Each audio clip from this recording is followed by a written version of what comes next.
አርሲ የምትሉት በተለያየ ቦታ ላይ እንደዚህ ክርስቲያኑ የሚያልቀው እኩልነትን ይፈጥራሉ። እዛ ጋ ጅም አድርገው ይገሉና ኢቨን ዛሬ ላይ ድምፅ የሚሉ ሙስሊሞች አርሲ ላይም ለሚጨፈጨፈው ትግራይ ላይም እየተጨፈጨፈ ላለ ሙስሊሞች ድምፅ እንሆናለን ይላሉ። አክሱም ላይ ስንት ሙስሊም ነው የተጨፈጨፈው? አክሱም ላይ የተጨፈጨፈ ሙስሊም አለ? አክሱም ላይ አርሲ ለተገደሉ ክርስቲያኖችም አክሱም ላይ ለተጨፈጨፉ ሙስሊሞችም ድምፅ እንሆናለን ይላሉ። ድምፅ አልሆኑም እንዳይባሉ ድምፅ ሆነናል። እንዴት?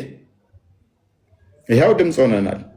አርሲ ላይ ለተገደሉት ክርስቲያኖችም አክሱም ላይ ለተጨፈጨፉትም። አክሱም ላይ የተጨፈጨፈ ሙስሊም አለ? እኛ እኮ ቪዲዮውን፣ ሬሳውን፣ ፎቶውን ሲቀበሩ እያሳየን ነው። ኤአይ ፎቶ እኮ እየሰሩ ድራማ የሚሰሩ ናቸው።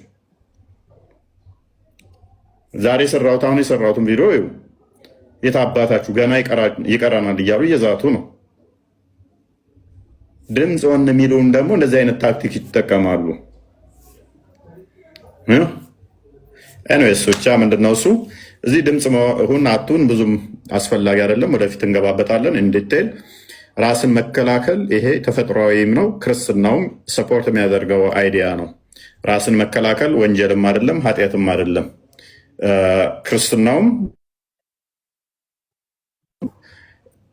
ይህን የሚከለክለው የሚቃወመው አስተምሮ አይደለም። ራስን የመከላከል ተፈጥሯዊ መፍትሄም ጭምር ነው። ሌባ ሊዘርፍ መጥቶ ዝም ብለህ አታየውም። ውሽዝ ራስን በምትከላከልበት ሊገል በሚደረግ ኢቨን በብሉ ኪዳን እንኳን ዘጸአት ምዕራፍ 22ን ከተመለከታችሁ ዘጸአት 22 ቁጥር 2 ላይ ሊዘርፍ የመጣ ሌባ ውሽዝ በድብቅ ነው ይመጣዋል። ሌባ ቀማኛ ራሱን ደብቆ እንደዛ ነው ይመጣው። ገዳዮችም እንደዚህ ነው የሚመጡት። ራሳቸውን ሸፍነው ተደባብቀው ነው የሚመጡት። ራሱን ደብቆ የሚመጣ ራስን ለማዳን በምታደርገው እርምጃ ኢቨን ቢሞት እንኳን ተጠያቂ አይደለህም። ዘጸአት ምዕራፍ 22 ቁጥር 2ን ተመልከቱት። በእንደዚህ አይነት ሁኔታ ውስጥ ህይወት ቢያጠፋ እንኳን ደሙ እዛ ደም እንትኑ ላይ ተጠያቂ አይሆንም ነው የሚለው። አንዳንዴ ጥንቃቄ ማድረግ ይኖርብናል። ሰዎች እኛ ማዳን እነሱ መከላከል መታደግ ስንችል አለመታደጋችን በራሱ ያስጠይቀናል።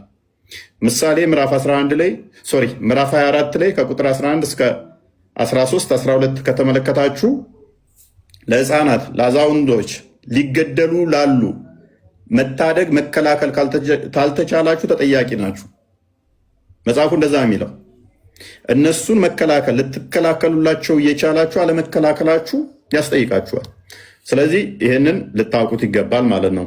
አንድ ክርስቲያን በደንብ አስተውሉ። አንድ ክርስቲያን ህፃናት፣ አዛውንቶች ሲገደሉ ሲታረዱ አይ በቃ ምናምን ብለህ ዝም ማለት አትችልም።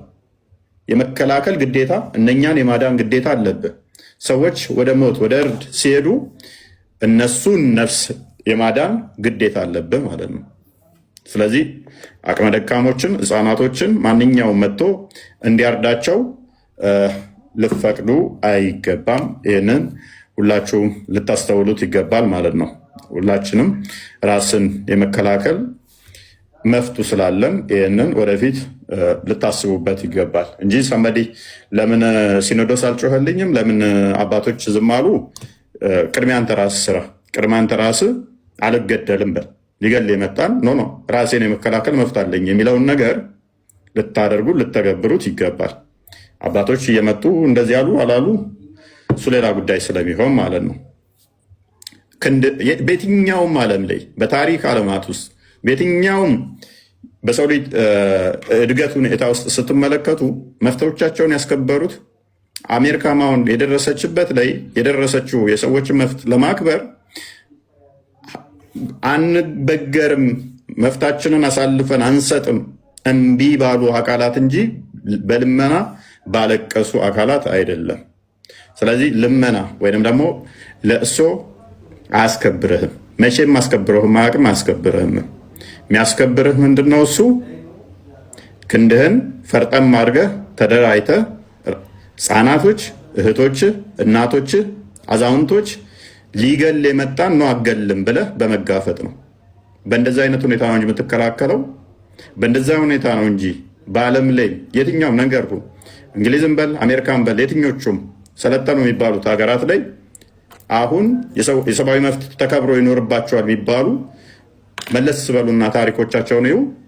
ብዙ ደም ፈሶባቸዋል። ያም ደም የፈሰሰባቸው ሀገራት ላይ አንበገርም፣ አንገዛም፣ አንረገጥም ባሉ በእነኛ ደማቅ የደም ብዕር የተጻፈ ነው አሁን እንደዚህ የምታዩት። ስለዚህ መፍትህን የምታስከብረው በእጅህ ነው፣ በክንድህ ነው እንጂ በማልቀስ አይደለም። ሶሻል ሚዲያ ላይ ስላለቀስክ አይደለም። ሶሻል ሚዲያ ላይ እነሱ በአንተ እየተዝናኑብህ ነው። አንተ ስታለቅ ሶሻል ሚዲያ ላይ እነሱ እየተዝናኑ ነው። ስለዚህ ነሰሰርሊ 1000 መሆን አይጠበቅብህም፣ 100 ለመሆን አይጠበቅብህም። ራስን ለመከላከል ራስን ለማዳን ሚሊየን መሆን አይጠበቅብህም። ራስን መከላከል የምችልባቸው መንገዶች በጣም ብዙ ስላሉ ማለት ነው። መደራጀት አለብህ፣ ራስ መነጋገር አለብህ።